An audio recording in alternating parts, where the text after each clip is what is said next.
ओम नमो अरहंताणं नमो सिद्धाणं नमो ऐर्यणं नमो वज्रायणं नमो लोहे त्रिकालवर्तीसु साहूणं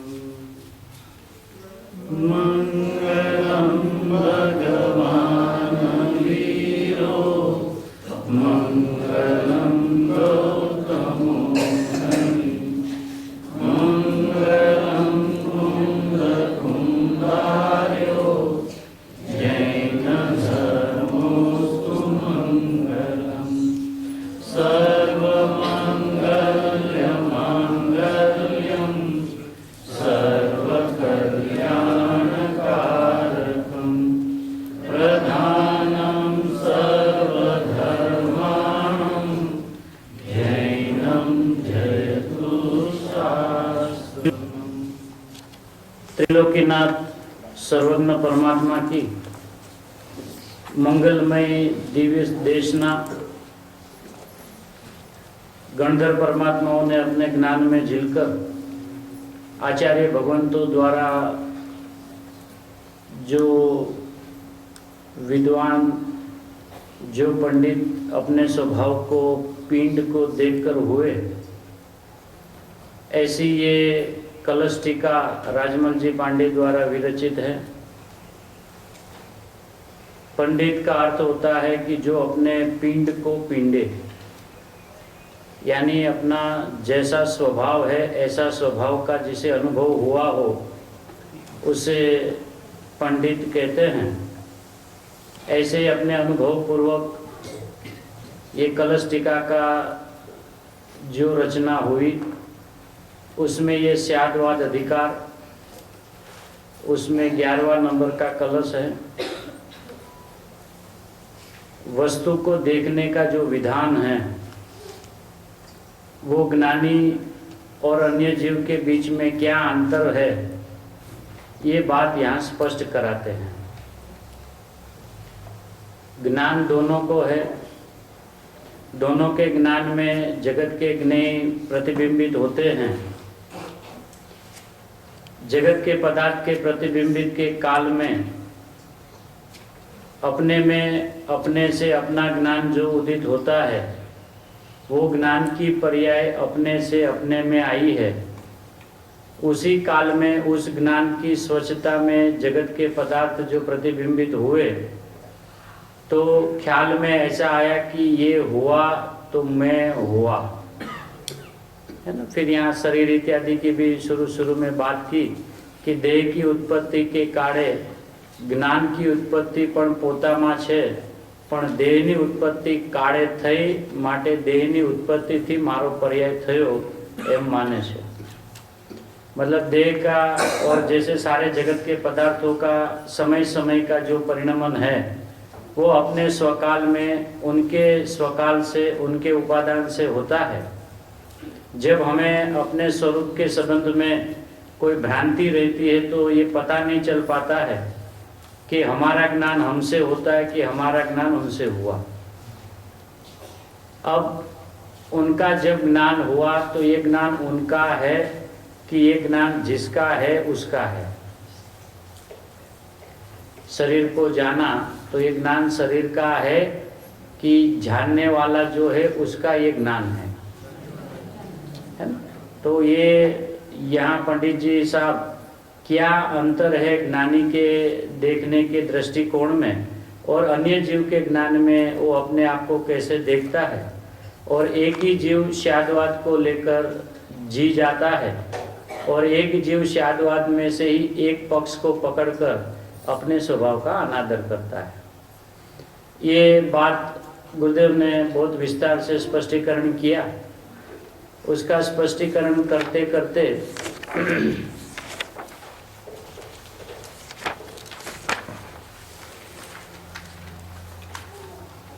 295 page number पे 295 page number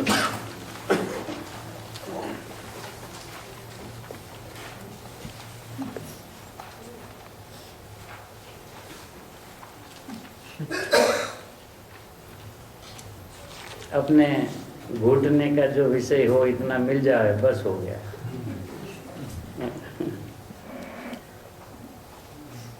दूसरा पैराग्राफ में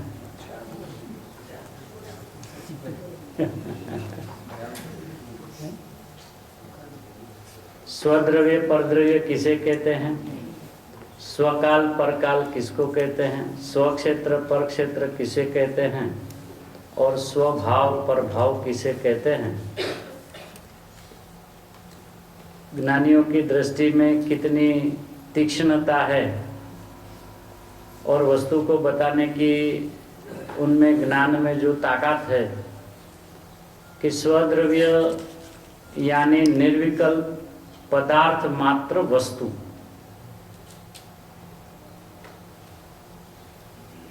और सविकल्प भेद पाड़ना वो परद्रव्य। स्वद्रव्य और परद्रव्य की क्या परिभाषा बताई कि स्वद्रव्य यानी निर्विकल्प पदार्थ मात्र वस्तु, यहाँ पे भी पदार्थ मात्र वस्तु, त्रिकाली ऐसा शब्द प्रयोग नहीं किया।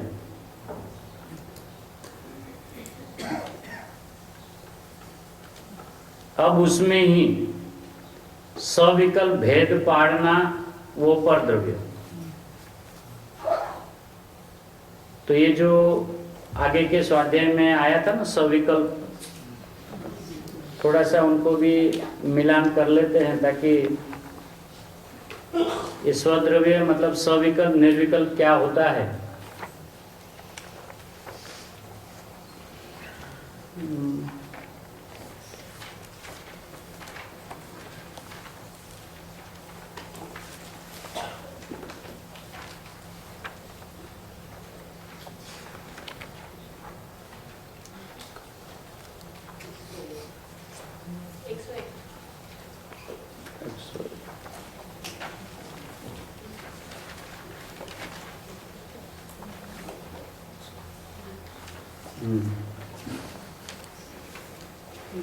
एक 101 नंबर के पेज पर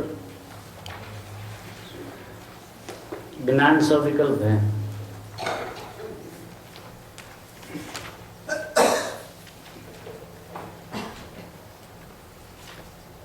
ना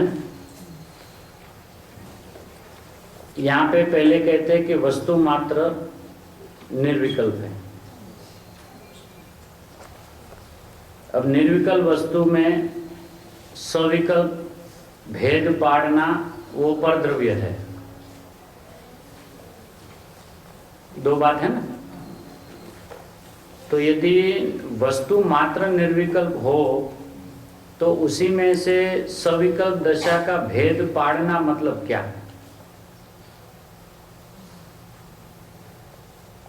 परद्रव्य स्वद्रव्य એટલે निर्विकल्प वस्तु मात्र। तो वस्तु मात्र जब कहा तो उसमें ज्ञान गुण भी आ गया। ज्ञान गुण भी आ गया ना, ज्ञान को छोड़ के बाकी के गुणों ऐसे नहीं कहा ना, वस्तु मात्र। तो जो वस्तु मात्र स्वभाव से निर्विकल्प है उसमें से ज्ञान द्वारा ऐसा जानना कि ये है, उसका नाम परद्रव्य है।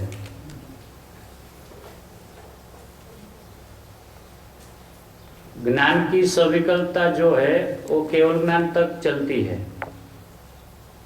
ना। तो जब वो सविकल्प ज्ञान की दशा केवल ज्ञान में भी है तो सविकल्प दशा के संबंध में जो भ्रांतियां है वो पहले स्पष्ट हो जाए कि सविकल्प दशा टालने जैसी नहीं है। उसके प्रति जो समझ में कोई गड़बड़ है कि वो उसे स्पष्ट कर लेवे कि ज्ञान का स्वभाव ही स्वपर प्रकाशक होने के कारण वो स्वभाव से ही सविकल्प है ना। तो जब वो ज्ञान का स्वभाव से ही सविकल्प है तो उसमें ऐसा भेद करना कि ये मैंने उसको जाना, ये मैंने अपने को जाना, वो परद्रव्य है।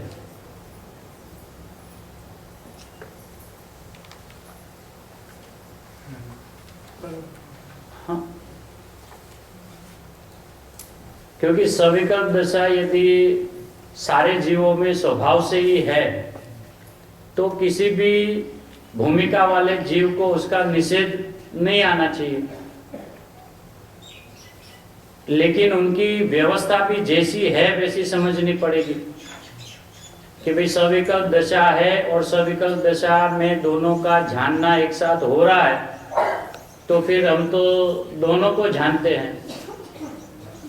तो वहां पे भी थोड़ी सूक्ष्मता है कि जब स्वभाव की मुख्यता से जब बात कहा जाए कि स्वपर प्रकाशक स्वभाव है अपना और वो अपना ज्ञान का सविकल्प स्वभाव है, तो उसमें स्व और पर दोनों का जानना होता है, दोनों का जानना होता है।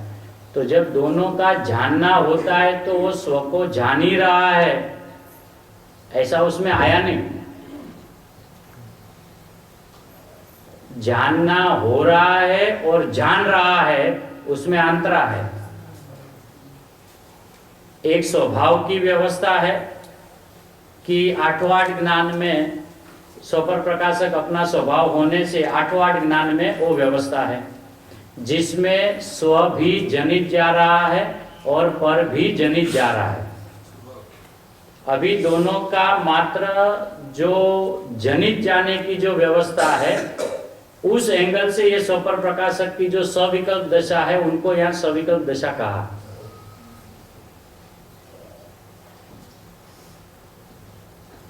सविकल्प दशा चल रही हो और यदि एक साथ दोनों को ही जान रहा हो तो वो नीचे की एक भी भूमिका हो नहीं सकती, वो केवल ज्ञान हो सकता है।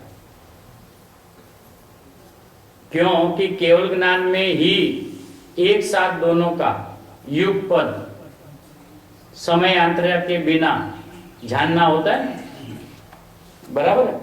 तो यदि हम अभी ऐसा मान ले कि हमको तो दोनों का एक साथ जानना हो रहा है और ऊपर से अपने आप को दूसरे ढंग से भी पेश करे,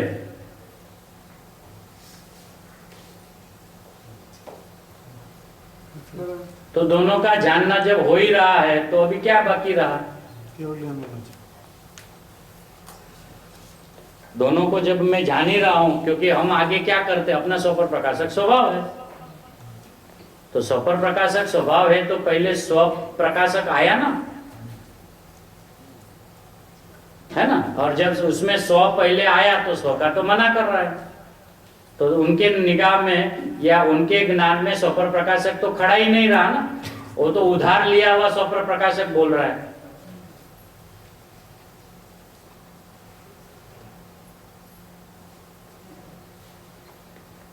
बराबर। तो स्वपर प्रकाशक ये जो शक्ति हमारी है उसका क्या अर्थ है कि ये स्वपर प्रकाशक जो शक्ति है हमारी, उसमें अभी सिर्फ इतना ही बताना है कि जिसमें एक साथ दोनों की झलकन है, दोनों को जान रहा है, वहां पे वो बात ही नहीं है। प्रकाशक का अर्थ जानना नहीं होता है, अवभाषण होता है। दोनों प्रतिभाषित हो रहे हैं। हाँ, प्रतिभाषित अवभाषण शब्द वहां पे लिया है। हाँ, समीसार जी की दूसरी गाथा में लिया है, दोनों का अवभाषण हो रहा है।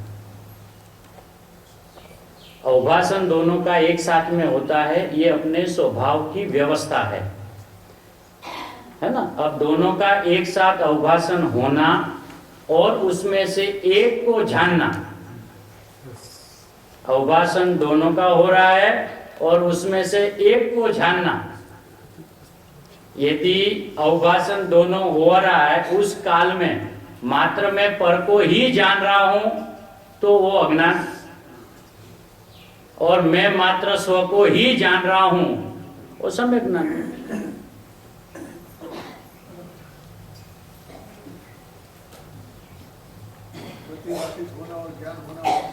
बहुत फर्क है, क्योंकि झलकन होना वो एक बात है और जानना दूसरी बात है।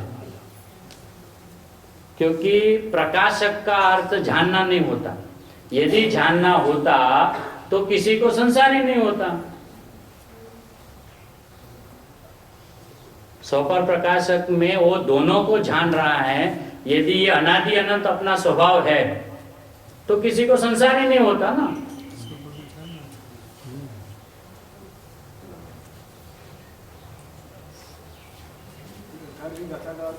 है?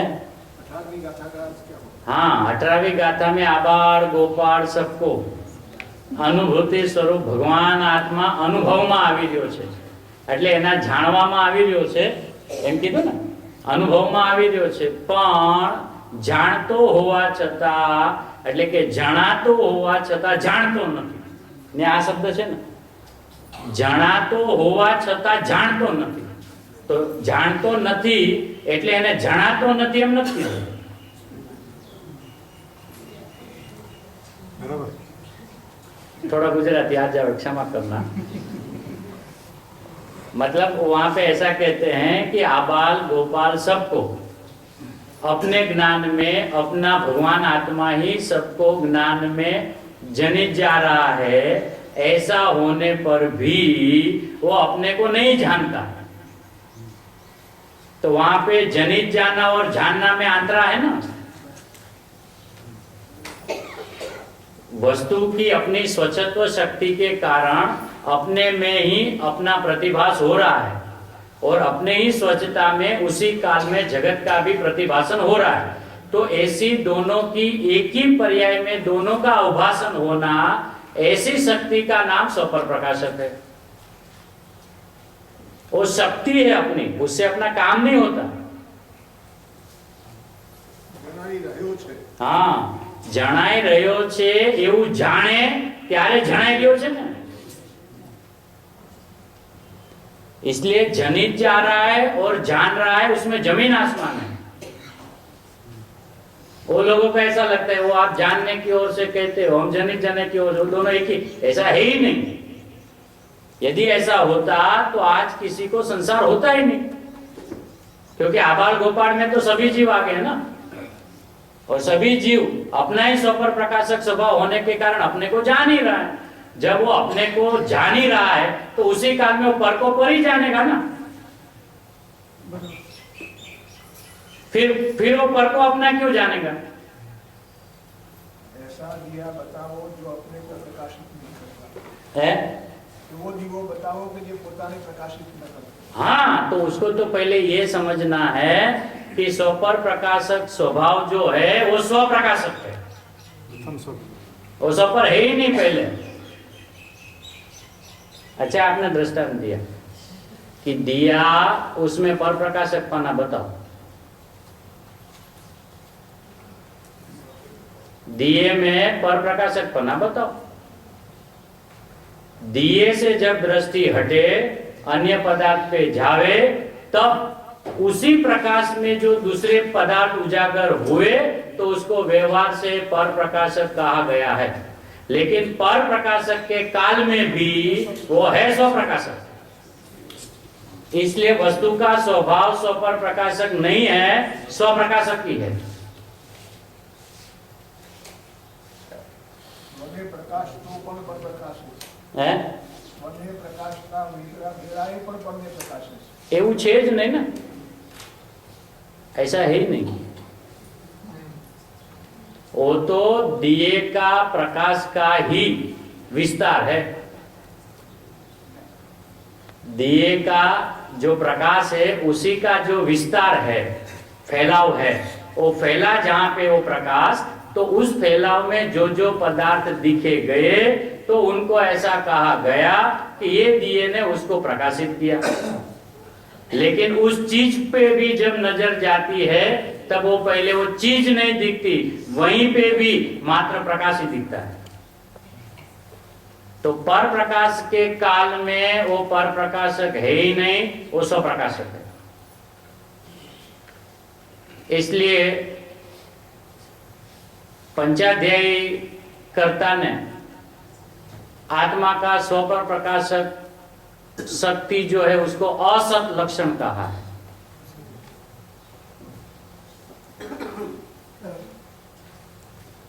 वो असत लक्षण है क्योंकि वो जिसको प्रकाशता नहीं है ऐसी अपेक्षा जिसमें आती है, इसलिए वो असत है।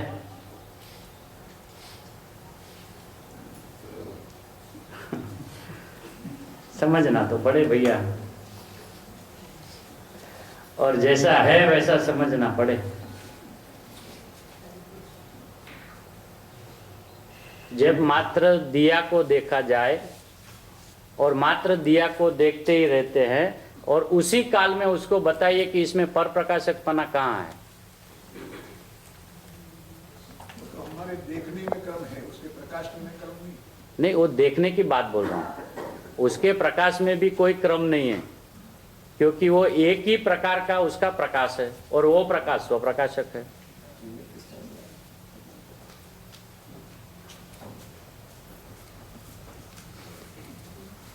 दिए में ऐसा कोई विभाग तो होना चाहिए ना कि ये उनका ये विभाग है वो पर को प्रकाशेगा और ये विभाग है वो स्व को प्रकाशेगा। इसीलिए तो दोनों साथ में हैं। हाँ, तो दोनों साथ में है तो दोनों उसका ही स्वभाव है ना, और उनका स्वभाव है तो उनका दो स्वभाव नहीं है ना, वो स्वप्रकाशक है। जिस दृष्टांत के बारे ये बात बताई गई, दिए के दृष्टांत से ये बात बताई गई, तो पहले दिए को तो समझना पड़ेगा ना। हम दिए को दृष्टांत देते और पर पदार्थ को साथ में खड़ा रह के दिए को देखते हैं। दिए का स्वभाव कैसा है वो बताया ना आचार्य भगवान, उसके साथ मिलान करवाया। तो जब हम मात्र दिए को तो पहले देखें कि उसका वास्तविक स्वभाव क्या है, कि वो तो उसके अंदर पर है ही नहीं, तो पर को कैसे प्रकाशेगा। प्रकाशने के लिए पर का उसमें दिए में होना जरूरी नहीं। नहीं है, तो वो पर प्रकाशक भी उसमें होना जरूरी नहीं है। वो तो स्वभाव है। वो उसका स्वभाव नहीं है ना, वही तो अपने को समझना है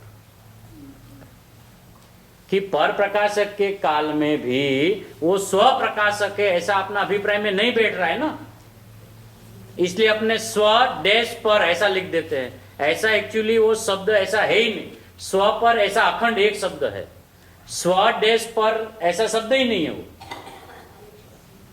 इसलिए आचार्य भगवान को कहना पड़ा ये असत लक्षण है।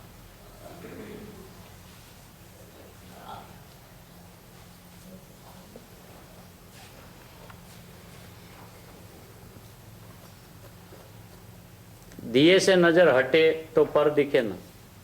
अपन सीधी यदि बात समझे कि दिए से जब नजर हटे तो पर की चर्चा आएगी ना। हमारी नजर कहाँ है उससे कोई मतलब नहीं, दिए का स्वभाव ऐसा है। हम तो वही बोल रहा हूँ। तो दिया जो पर को प्रकाशता हो और स्व को न प्रकाशता हो, स्व को प्रकाशता हो और पर को न प्रकाशता हो, ऐसा कोई दिवा नहीं है। ऐसा वो अपना अभिप्राय है ना, वास्तविकता क्या है वो पकड़ना है ना। हम दिए के प्रकाश की बात करें, पर की प्रकाश उसमें आया कहाँ।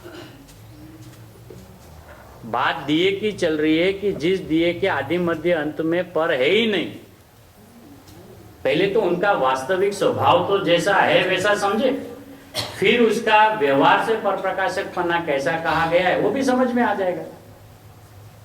ऐसा नहीं कि भी वो पर प्रकाशक है ही नहीं, ऐसा कहने का आशय नहीं, लेकिन पहले से अपना स्वभाव स्व पर प्रकाशक नहीं है।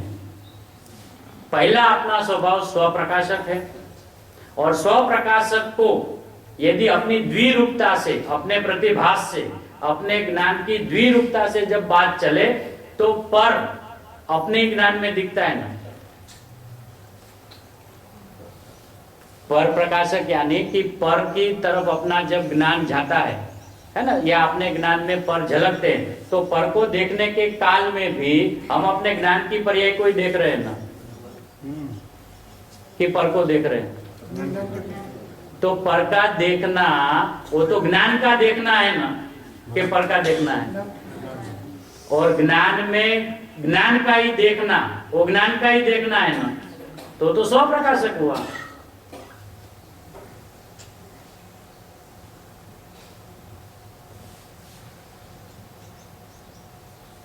थोड़ा अपने ज्ञान को भी जोर देना पड़ेगा, उनकी गहराई में जाना पड़ेगा। स्व प्रकाशक का अर्थ दोनों को जानता है ऐसा है नहीं, दोनों का अवभाषण होता है। उस काल में वो जिसे जानता है उस विषय से आधीन उस ज्ञान की पर्याय का नाम अज्ञान, या उसी ज्ञान की पर्याय का नाम सम्यक ज्ञान, नया नया नाम है।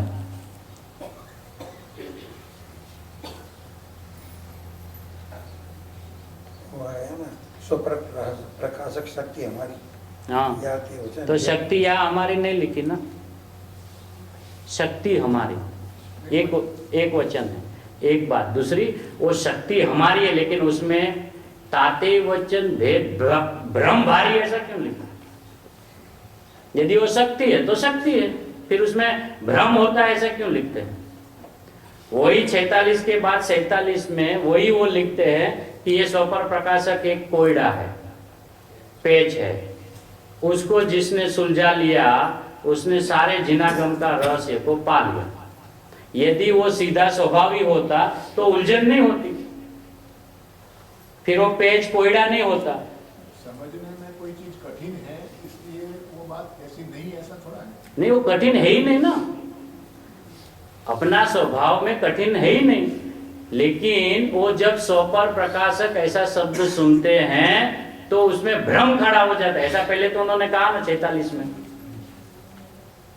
ताते वचन भेद भ्रम भारी। अब ज्ञेय दशा दुविधा प्रकाशिक, निज रूपा पर रूपा भाषिक, तो उसको पढ़ना कैसे? निज रूपा पर रूपा भाषिक। निज रूपा पर रूपा भाषी ऐसा नहीं,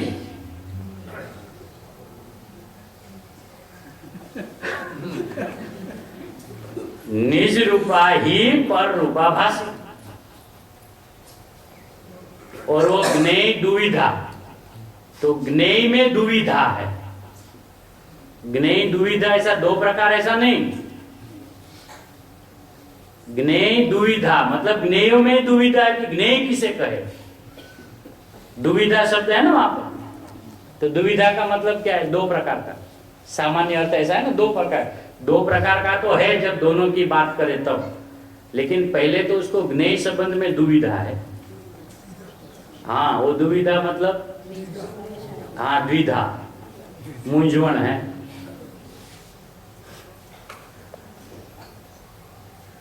इसलिए 47 में जाके यदि उसमें सीधी सीधी बात होती तो पेच कोयड़ा नहीं होता ना। फिर इसको जिसने समझ लिया उसने सारा रहस्य ऐसा क्यों लिखे? जब वो सीधी सीधी बात है कि दोनों को जानता है तो उसमें पेच ही कहाँ है? उसमें तो कोई उलझन ही नहीं है, मैं अपने को भी जानता हूँ उसको भी जानता हूँ, तो पेच कहाँ हुआ? कोयड़ा कहाँ हुआ? फिर किसी को सुलझाने की बात कहाँ है? ऐसा है ना, दोनों का तो मिलान करे तो उसने टोटल भी तो मारा है। इसलिए सबसे पहले जगत के जितने भी पदार्थ होते हैं वो अपने स्वभाव से स्वप्रकाशक ही होते हैं। किसी भी पदार्थ को आप ले लो, फिर कुछ कुछ पदार्थों में अपनी ऐसी कोई द्विरूपता होती है ना, जैसे आईने में प्रतिबिंब पड़ता है तो लकड़े में नहीं गिरता है ना, तो सभी में ऐसा नहीं है। अब ये उसके ज्ञान की विशिष्टता है, अपने ज्ञान की। ऐसे आईना की कोई स्वच्छत्व शक्ति की कोई द्विरूपता है, लेकिन जगत के जितने पदार्थ होते स्वप्रकाशक। अब यदि हम ऐसा कहें कि अभी ये जो लाइट जल रही है ना, तो पहले लाइट को देखो कि लाइट का स्वभाव क्या है।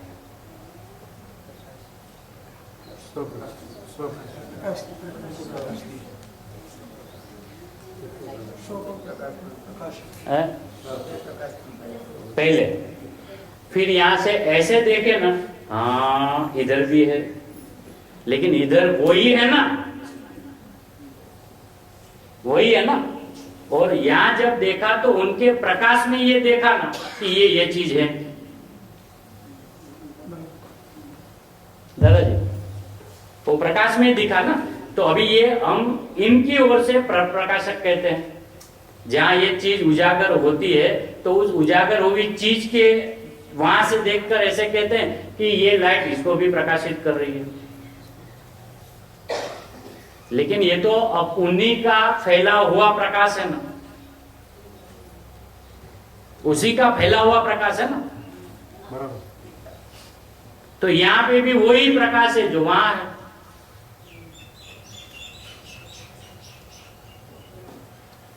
तो उसमें पर प्रकाशकपना है ही नहीं, इसलिए उसको पेच कहा कि लोग ऐसी बात समझ के उलझ जाते हैं और भ्रांतियों में रहते हैं। तो ये कोयड़ा है, ये पेच है, ये ऐसा जिन्होंने सुलझा लिया वो सारे जिनागम के अंदर में माहिर हो गया और कहते हैं वो शक्ति है, शक्ति को फिर कहते हैं कोयड़ा है। साहब या तो शक्ति को या तो कोयड़ा को। इसलिए पर प्रकाशक भी स्वप्रकाशक ही है और स्वप्रकाश जो है वो तो स्वप्रकाशक है ही। पहले ये नक्की करें और ऐसा नक्की होने पर अब यदि अपने ही शक्ति के बारे में स्वपर प्रकाशक जब कहा जाएगा तो ये ऐसा भाषित होगा उसमें कि इसमें स्व का भी प्रकाशितपना हो रहा है और पर का भी हो रहा है, मतलब अभी वो अवभाषण है। दोनों एक साथ एक ही ज्ञान की पर्याय में एक साथ दोनों हैं, दोनों प्रतिभाषित हो रहा है। अब उस काल में वो ज्ञान की पर्याय किसको जानती है? यदि उस ज्ञान की पर्याय ने ये पर है ऐसा जाना और ये मैं हूं ऐसा जाना, तो एक का नाम पड़ेगा मिथ्या अज्ञान पड़ेगा, एक का नाम सम्यक ज्ञान पड़ेगा। और दोनों को यदि एक साथ जान ही रहा है तो उसका नाम तो केवल ज्ञान है।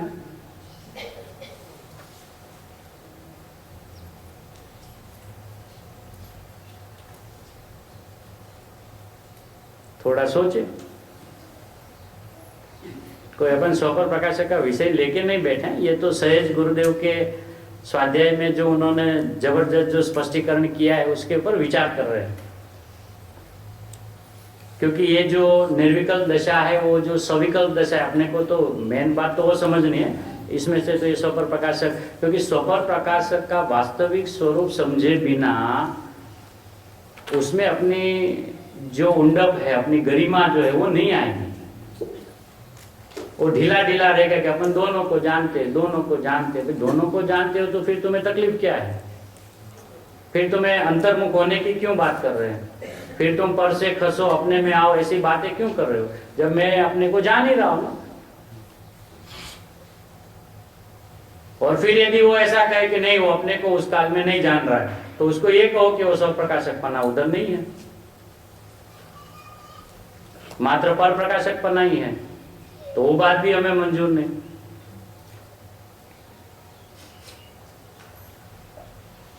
दोनों है तो दोनों की बात करनी पड़ेगी ना। और प्रकाशन का अर्थ मात्र जानना ही होता तो हम सब सिधारे में होते। हम सब क्या, जितने जगत में किसी को संसार खड़ा ही नहीं होता। ऐसा नहीं कि वो पहले यहाँ आता और फिर सिधाली में जाता, अनादि अनंत सब सिद्ध है। फिर ये सब सारी बातें आती नहीं। इसलिए राजमल जी साहब ने उसमें उसको पेच कोयड़ा लिखा है, बहुत सही है? सो राजमल जी पांडे ની ટીકા છે ને, ठीक है। उसी में ना कलश टीका में शादवाद अधिकार दादा बराबर है। तो अभी सविकल्प दशा और निर्विकल्प दशा में क्या अंतरा है?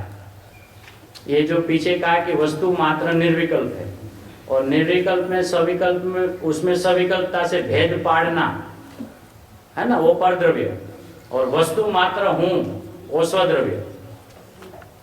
तो अब ये निर्विकल्पता अपने सविकल्प ज्ञान में भी चल रही है, ऐसा पहले भरोसा आवे तो निर्विकल्प होने का उपाय भी करे,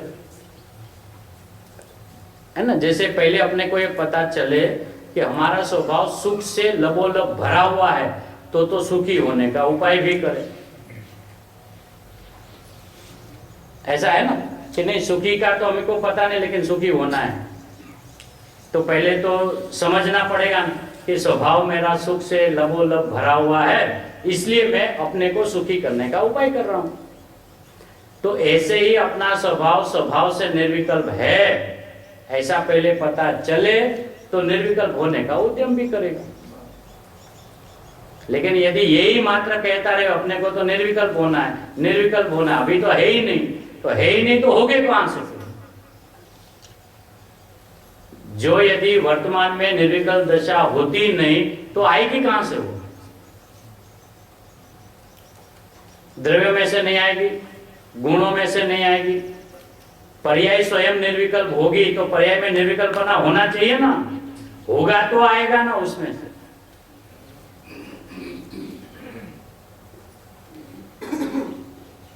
केवल ज्ञान भी द्रव्यों में से नहीं आता। वो प्राप्त की प्राप्ति जो कहते हैं ना, वो भी व्यवहार कथन है। थोड़ा समझना पड़ेगा भैया। प्राप्त की प्राप्ति मतलब उसमें था, इसमें आया, वो तो एक अपेक्षा से कथन है। उसमें तो अनादि का था, इसमें क्यों नहीं आया? केवल ज्ञान अपना स्वभाव तो त्रिकाल है ना, तो त्रिकाल पड़ा है तो पर्याय तो उसको छू छू के निकलती है ना हर बार, तो उसमें क्यों नहीं आया? इसलिए पर्याय में ही पड़ा था, उसी में वो था, उसी में से वो व्यक्त हुआ। उसको प्राप्त की प्राप्ति कहते हैं। पर्याय में था माने पर्याय में होने का एंटाइटलमेंट। हाँ, क्योंकि केवल ज्ञान पर्याय का स्वभाव है ना। अब अपन वो केवल ज्ञान को, वो केवल ज्ञान अभी नहीं पकड़े है ना, तीन काल तीन लोक वाले को, वो वाली बात केवल ज्ञान मात्र, तो अपनी हर पर्याय में है ना। तो पहले अपना जो वास्तविक स्वभाव है उसका पहले स्वीकार करे, ख्याल में आवे तो अभी मैं केवल ज्ञानी हूं ऐसा भरोसा आएगा तो केवल ज्ञान प्रकट हो जाएगा। वो पर्याय की प्रॉपर्टी है, कोई द्रव्य की नहीं है वो।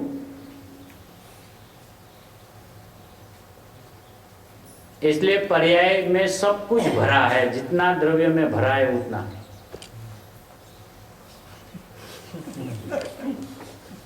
इसलिए पर्याय द्रव्य से कुछ लेती नहीं, द्रव्य पर्याय को कुछ देता नहीं। दोनों अपने अपने सत्ता में मां सत्ता है और दोनों स्वभाव अपने आप में चक्रवर्ती है। इसलिए एक चक्रवर्ती दूसरे चक्रवर्ती में आदान प्रदान की कोई व्यवस्था होती नहीं। व्यवहार के कथन बहुत आते हैं, यहाँ पड़ा था, यहाँ आया न, इसमें था न, आया न। अब वो बाहर से नहीं आया, ये इतना बताना है।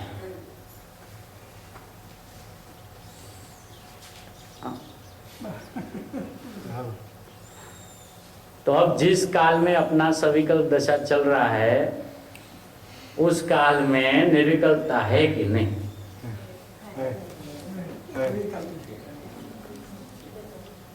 निर्विकल्पता का अर्थ क्या होता है कि भेद किए बिना एक साथ ख्याल में आ जाना, उसका नाम निर्विकल्प है। और क्या है निर्विकल्प? मतलब कोई पहाड़ का बोझा थोड़ी उठाना है। निर्विकल्प मतलब क्या? हर ज्ञान की पर्याय में दोनों है ना। उसमें अपना स्वपर प्रकाशक भी सिद्ध हुआ।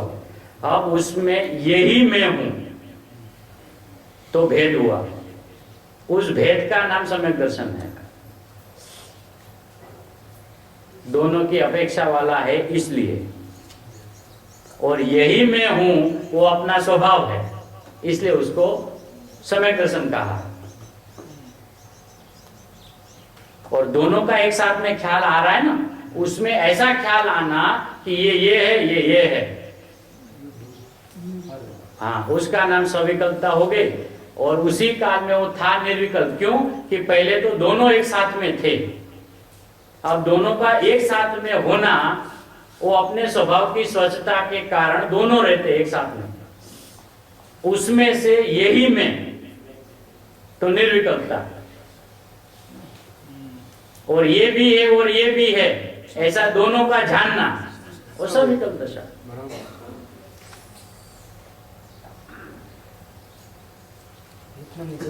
है? हाँ, वेदनान निकल गया। वेदनान का रहस्य ऐसा है कि इंद्रिय ज्ञान जो होता है अभी, उसमें भेदनान करने की ताकत नहीं है, और अतीन्द्रिय ज्ञान में भेदनान की जरूरत नहीं है।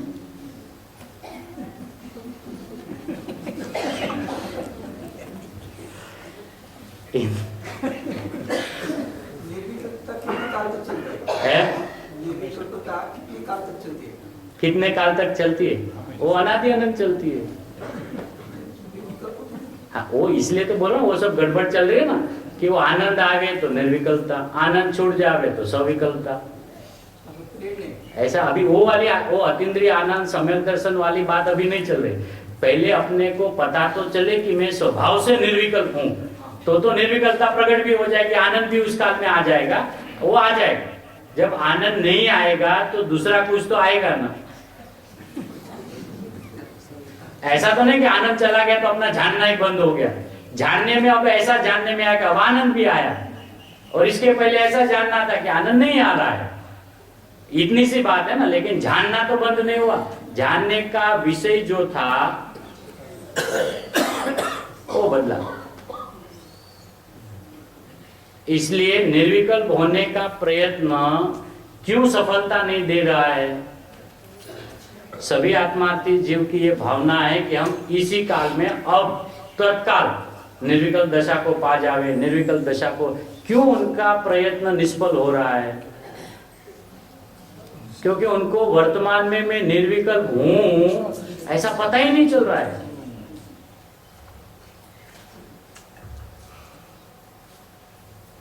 निर्विकल्पता का अर्थ कितना किया? अभेद। अभेद का नाम निर्विकल्प। अब पर्याय स्वयं एक समय की जो है वो अपने स्वभाव से अभेद है, किसी के साथ अभेद नहीं है ना। वही ज्ञान की पर्याय को जब ऐसा पता चला कि ओ ये मेरा जानना जिसको जगत सविकल्प कहते हैं, लेकिन मेरे स्वभाव से मैं देखूं तो मेरा ही जानना जो है वो तो मेरा स्वभाव होने के कारण वो तो निर्विकल्प है। किसी को जाना इसके लिए वो सविकल्प नहीं है।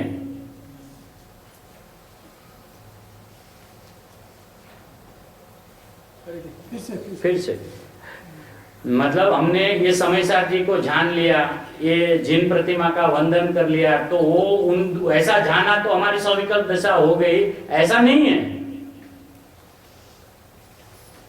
उस काल में जो जो ज्ञान में जनाने योग्य है वो अपने काल में अपने योग्यता से ज्ञान में आए हैं।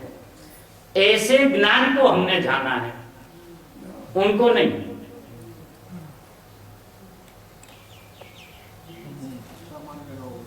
है हाँ, अब वो अपना सामान्य है, वो तो त्रिकाल है ना, वो ध्रुव नहीं है, ध्रुव नहीं। हर पर्याय में पर्याय का जो जानना जानना जानना जानना जानना जानना हो रहा है ना, वो पर्याय का सामान्य है।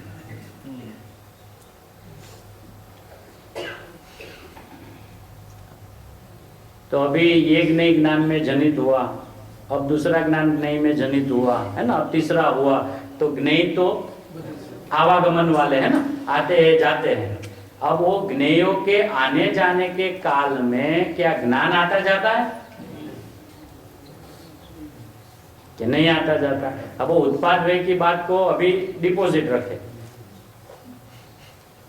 वो बहुत पड़ा है ना, तो बीच बीच में वो आ जाता। नहीं, अपना ज्ञान भी तो नया नया होता है ना, वो नया नया होता है मतलब वो वही का वही होता है ना। नया क्या होता है?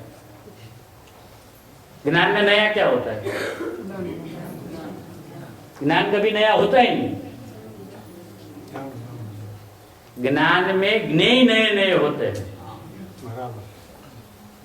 ज्ञान कैसे नया होगा? क्योंकि ज्ञान की पर्याय बदल के ज्ञान की हुई, ज्ञान की पर्याय बदल के ज्ञान की हुई, ज्ञान की पर्याय बदल के ज्ञान की, तो नया क्या हुआ?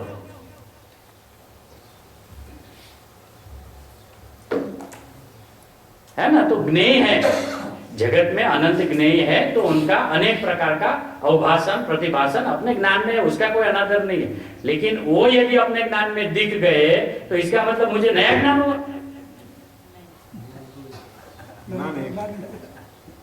है ना। तो जानना जानना जानना जो अपना स्वभाव है, वो स्वभाव निर्विकल्प है ना।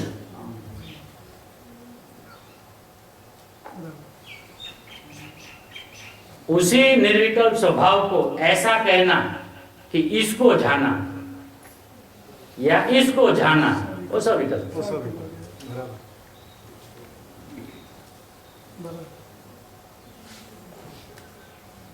ભાઈ કઈ ફરક હોય તો કહેજો દાદાજી. બધી પર્યાયોનું જ્ઞાન સામાન્ય રીતે દેખવું. हाँ, કારણ કે આજે આપણે એ જ ભૂલા છે ને. जो भूले हैं उसी को याद करके अपने को अपने आप में स्थित हो जाना है बस, और अपना कोई प्रयोजन तो है नहीं. इसलिए तो गुरुदेव बार बार कहते कि थोड़ा भी सत्य होना चाहिए, है ना. लंबा लंबा करे, कोई मेल ही नहीं हो, सर इधर पैर उधर, वो भाई इधर वो किधर, उसका कोई अता पता ठिकाना ही नहीं हो. ऐसा नहीं, वस्तु की मर्यादा में रह के उतनी ही बात करे और अपने स्वभाव के आसपास में रह के ही बात करे और उसी के खिले में बंध के बात करे, जम के खूटा लगा के बात करे. फिर अपना स्वभाव कितना उजागर होगा, कितना उजागर होगा कि अपने को पता चलेगा कि हमारे में क्या वैभव पड़ा है, कितने परिपूर्ण है हम. हमको किसी भी पर्याय में कुछ भी करना धरना नहीं है. ऐसा मैं अभी कृतकृत्य हूँ, मेरा द्रव्य स्वभाव कृतकृत्य है ऐसा नहीं, वो तो है ही, वो तो है ही. ये भी अपूर्ण नहीं है क्योंकि मैं अधिष्ठाता हूं. ये जोर जब तक नहीं आएगा मैं अधिष्ठाता हूं तो मेरे कोई भी संतान अपूर्ण नहीं हो सकते. दोनों मेरे संतान है ना, द्रव्य स्वभाव और पर्याय स्वभाव, दोनों परिपूर्ण है. कि पता तो चले कि सविकलता किसे कहे, निर्विकलता किसे कहे. एक ही परिभाषा सिर्फ पता है कि आत्मा की जिस काल में अनुभूति होती है उस दशा को निर्विकल्प कहते हैं और आत्मा से बाहर आने पर जो दशाएं होती है उसको सविकल्प कहते हैं. बहुत बढ़िया. और वस्तु तो कैसी है, सविकल्प निर्विकल्प वाली. ऐसा कहा ना अभी, कैसा कहा, वस्तु मात्र क्या है, सविकल्प निर्विकल्प है ना. ऐसा लिखा 290. हाँ, स्वद्रव्य એટલે સવિકલ્પ નિર્વિકલ્પ પદાર્થ માત્ર વસ્તુ.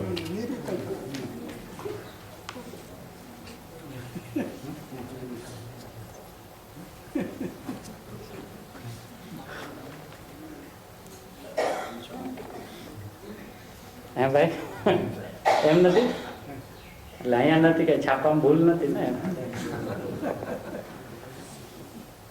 निर्विकल्प यदि वस्तु है तो वस्तु का कोई भी अंश निर्विकल्प नहीं हो, ऐसा कैसे हो सकता है. पर का अपने ज्ञान में जानना हो गया तो क्या हम सविकल्प हो गए. अपने ज्ञान की स्वच्छता ही कोई ऐसी है, अपनी शक्ति ही ऐसी है, क्या करे उसमें. कोई ज्ञेय क्या क्या है, ज्ञेय यदि अपने ज्ञान में झलकते हैं तो उसमें ज्ञेय का क्या है, कुछ भी तो नहीं है. अपनी स्वच्छता शक्ति अभी हो नहीं तो उसकी ताकत है कि अपने में झलके. तो उनका तो कुछ है ही नहीं तो उनकी चर्चा क्यों करते हैं. और वो भी ज्ञेय है ही नहीं, वो तो ज्ञेय भी नहीं है.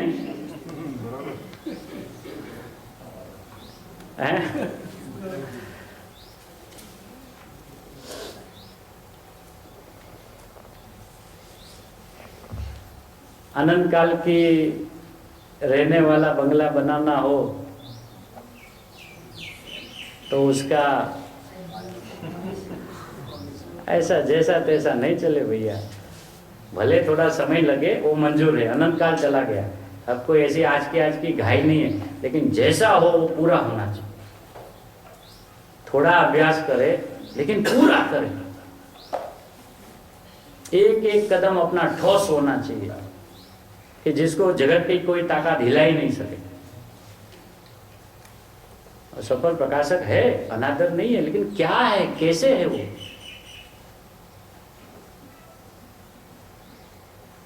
अपना ही स्वभाव, अपना ही स्वप्रकाशक स्वभाव को पर प्रकाशक कहता है.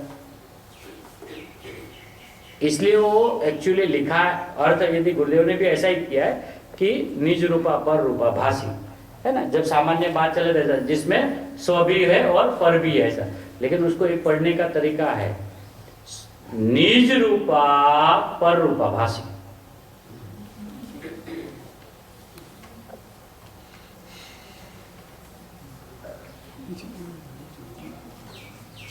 पढ़ते ऐसा है ना, निज रूपा पर रूपा भासी, स्वपर प्रकाशक शक्ति हमारी। हाँ है ना, तो अब उनको वो जो ताते वचन वाला है उनको अभी होल्ड करें, है ना। फिर अभी ज्ञेय, ज्ञेय, अब वो ज्ञेय दुविधा है, वो ज्ञेय अभी वहां दो ज्ञेय है ही नहीं, अभी तो ज्ञेय के संबंध में दुविधा चल रही है, मतलब द्विधा चल रही है। जब ऐसा पता चला कि ओ हो निज रूपा ही पर रूपा भासी,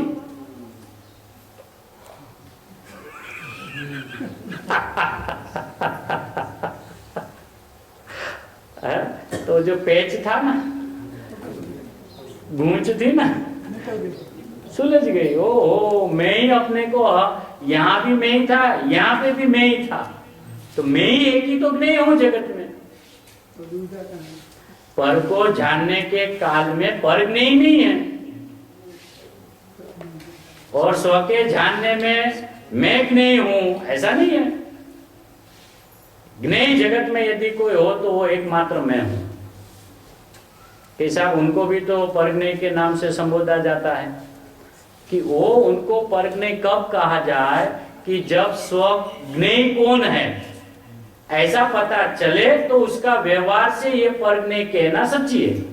लेकिन अपना स्वभाव ही अपने को ज्ञेय नहीं भासे, और सीधा ही ये क्या है, ये परज्ञेय है, उनके लिए परज्ञेय है ही नहीं। और तुरंत बोलेगा ये भैया माइक मेरा है, थोड़ा संभाल के रखना। भाषा में क्या बोलेगा, परज्ञेय है, भाव में क्या है,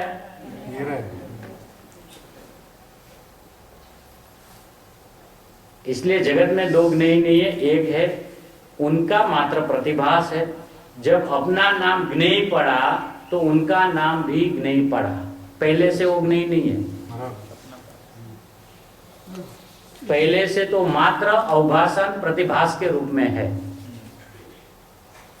यहाँ अपना ज्ञान मात्र है। अपना ही ज्ञान जब अपने ही ज्ञान में आया, ऐसा अपना मैं भगवान आत्मा हूं ऐसा अपने को अपना ज्ञेयपना अपने ख्याल में आया, तो जब स्वज्ञेय हुआ तो उसी काल में जो दूसरे ज्ञेय वहां पे प्रतिबिंबित हो रहे थे उनको उपचार से व्यवहार से परज्ञेय कहा गया है नहीं।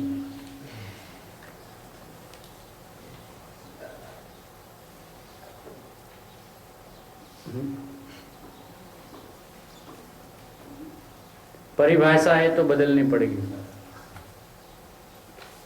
जो व्याख्याएं अभी धार के रखी है और उसमें गरिमा नहीं आ रही ना, क्योंकि ऐसा है कि सब पता है, स्वज्ञेय किसको कहते हैं पता है, परज्ञेय किसको, हाँ पता है, तो भैया आपको अभी क्या पता बाकी रहना है बताइए। स्वज्ञेय किसे कहे, क्या आत्मा को, परज्ञेय किसे कहे, जगत को। अच्छा तो आप सम्यक ज्ञानी हो, नहीं नहीं भैया अभी वो काम बाकी है। तीसरा तो कोई है ही नहीं जिसको जानना बाकी है, तीसरा तो अभी कोई बचा ही नहीं ना, तो वो अपने आप को सम्यक ज्ञानी कहने के लिए क्यों मना कर रहा है।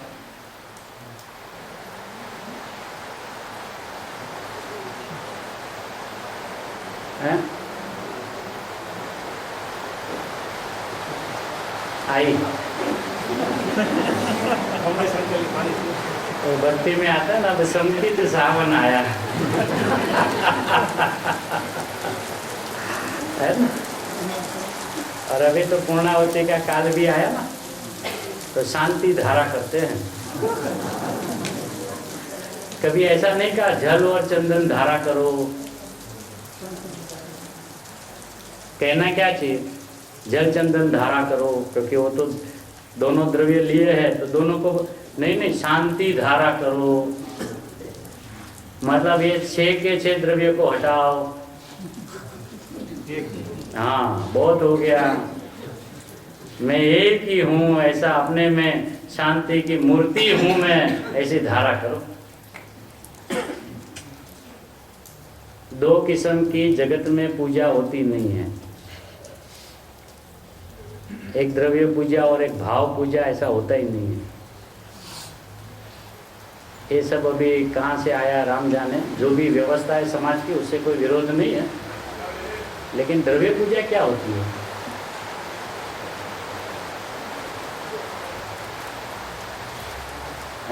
6 द्रव्यों को लेकर जो पूजा की वो द्रव्य पूजा।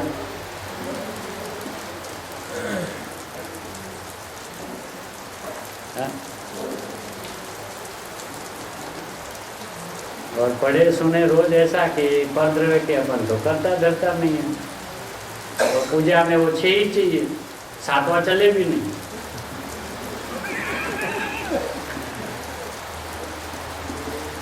मुझे थोड़ा सा एक प्रश्न पूछना है, मतलब मैं अपनी जानकारी के लिए पूछ रहा हूँ कि जैसे अपन एक थाली में से दूसरे थाली में द्रव्य को स्वाहा किया, ठीक है। अब मान लो इस थाली के अंदर में वो सामग्री समाप्त हो गई, तो क्या हम इस थाली में से लेके वापिस उसको स्वाहा नहीं कर सकते? एक मेरा प्रश्न है, 2-4 दिन से चल रहा है। नहीं, मैं मतलब मजाक के लिए नहीं कह रहा हूँ, अपनी मेरी समझ को स्पष्ट करने के लिए कह रहा हूँ। तो उसका कोई कारण है क्या, मतलब क्या है? यदि रोज जो पूजा करते हो यदि उनको पता हो तो मुझे थोड़ा सा कृपा करके जानना था, ऐसा क्यों नहीं होता है? क्या कारण है? क्योंकि नई सामग्री लाकर इतनी सामग्रियों का दुरुपयोग करना, और आखिर में तो ये ढिंगला ढिंगली का खेल ही है ना। ढिंगला ढिंगली समझते? खिलौने का खेल है, हाँ, गुड्डा गुड़ियों का जो खेल है यही है ना, इसमें और क्या है? कुछ है ही नहीं। वो कहने के लिए अपन कहते हैं अध्यात्म से भरी हुई पूजा है, वो इसमें है ना, ऐसा इसमें भाषे तब है ना। वहां पे तो रोज लिखने वालों ने तो बढ़िया ढंग से अपने को भाव भाषित हो तब ना। तो ये थाली में ये जो सामग्री यहाँ पे स्वाहा हुई, वो वहां से उठाकर वापिस इस थाली में रख के वापिस स्वाहा क्यों नहीं हो सकती? है वो स्वाहा हो चुकी, निर्माल्य हो गया है निर्माल्य हो गया। तो भगवान को एक बार जो चीज अर्पित किया वो निर्माल्य हो गई, है ना। और वो चीज बाहर में जाके दुकानों में बिकती है, नहीं बेच सकते। अभी आजकल मैंने जब पूछा तो मिला इनका क्या करते हैं कि बादाम तो वापिस दुकानों में जाके बिकती है, अपने लवंग बिकता है, चावल बिकता है ना, सब कुछ जब बिकती है तो यही भगवान को चढ़ाया हुआ अन्य कार्यों में जब चल सकता है तो वहीं का वहीं क्यों नहीं चले? तो या तो ऐसा कुछ उसका उपाय करे कि वो 6 द्रव्य जो लेते हैं वो थोड़ा थोड़ा सा लेवे, और जितनी पूजा चले तब तक खाली ऐसे ही हाथ रख के स्वाहा कर देवे, और आखिर की जब पूजा चले पूर्णाहुति की, उसमें सीधा सबको स्वाहा कर देवे। ऐसी कंजूसाई आपको कैसे सुनी? नहीं, कंजूसाई की बात नहीं है, अविवेक की बात है।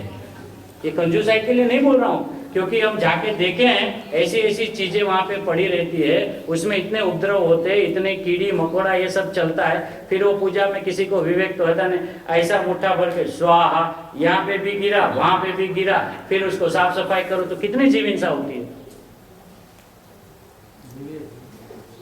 विवेक की ये क्या पूजा, मतलब विवेक की बात है ना। कोई इतना चढ़ा दिया तो क्या ज्यादा पूजा होगी क्या? मतलब ये मेरा अभिप्राय है, मैं कोई बदलने के लिए या ये जो चल रही प्रक्रिया वो गलत ऐसा कहने का आशय नहीं, लेकिन ऐसा यदि होए तो अपना सारी चीज बच जाएगी और अपना विवेक जड़ा रहेगा। क्योंकि आखिर वो दुकानों में बिकती हुई चीज वो हमें मंजूर है, वो चीज दुकानों में बिके और दूसरे लोग उसका अपने घर इत्यादि में उसका उपयोग करें, वो हमें चले, और वही फिर बादाम वहां से उठा के वापिस लेके आते हैं ना। कहां से लाते हैं हम लोग? अब उसको 100 रुपए वाली चीज जब यहाँ से मंदिर से बिकती है तो 10 रुपए में मिलती होगी या 20 रुपए में मिलती होगी मान लो, तो वापिस उसमें कलर लगा के अपने को वापिस नहीं पहना सकता है? क्यों नहीं ऐसा हो सकता है? थोड़ा सा सोचे, कंजूसाई की बात नहीं है, विवेक की बात है। क्योंकि अभी जब देखते हैं सुबह इधर तो बेचारे झाड़ू मारू वाले यहाँ से ऐसा जब साफ सफाई करते, इसमें कितनी जीवे, कितनी सामग्री, कितनी थालियां भर भर के कितना, बस ये तो भाव की बात है ना, भाव की बात है। वो अक्षत है क्या वहां पर? जैसे अपने गुण गाथाएं गाई जाए ऐसा अक्षत है ये तो प्रतीक है ना, प्रतीक के दौर पे उसको एक अपन चिन्ह रूप समझ के हम उसका यूज कर रहे हैं। इसलिए जिनागम में एक ही पूजा है, द्रव्य पूजा, और द्रव्य पूजा जो लोग कर रहे हैं उसका नाम भाव पूजा है।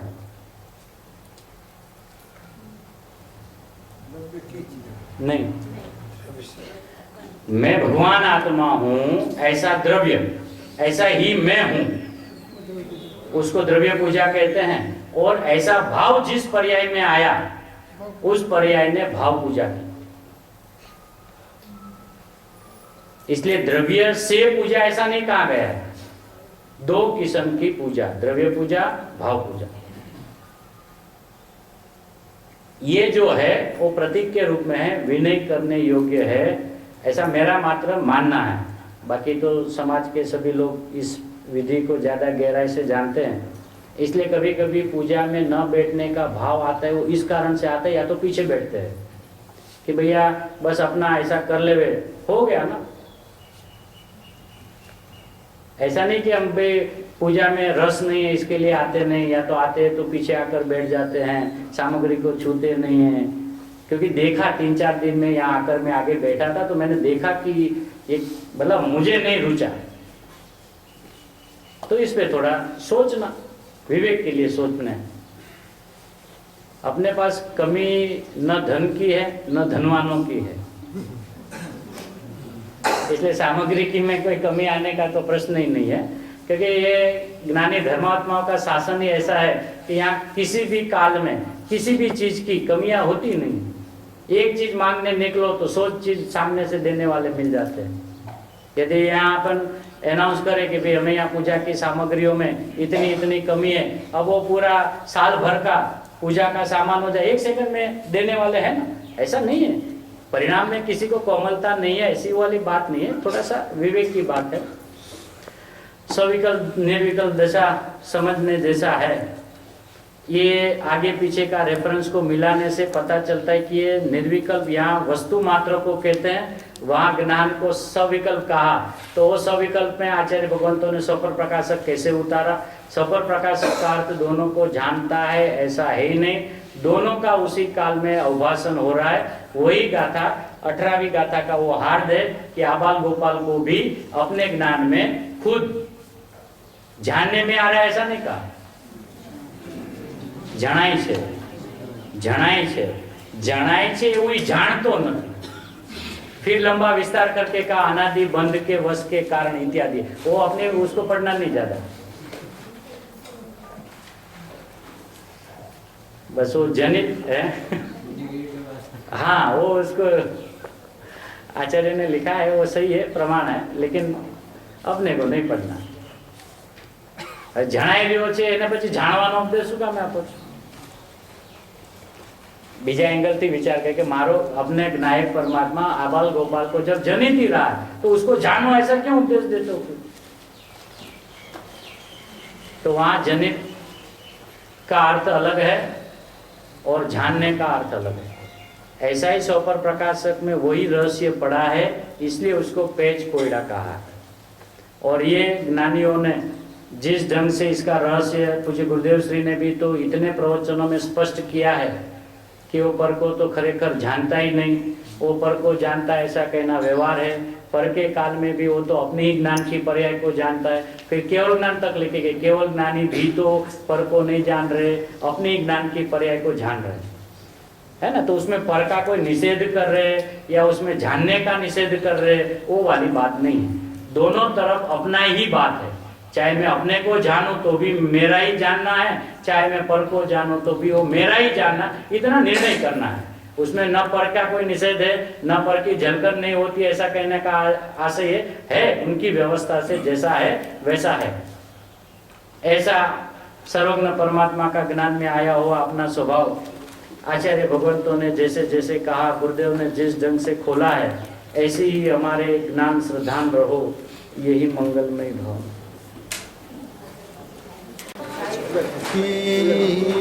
आत्मा की सीधी और प्रसिद्धि है, आत्मज्ञान में ही बीन रूप विश्व की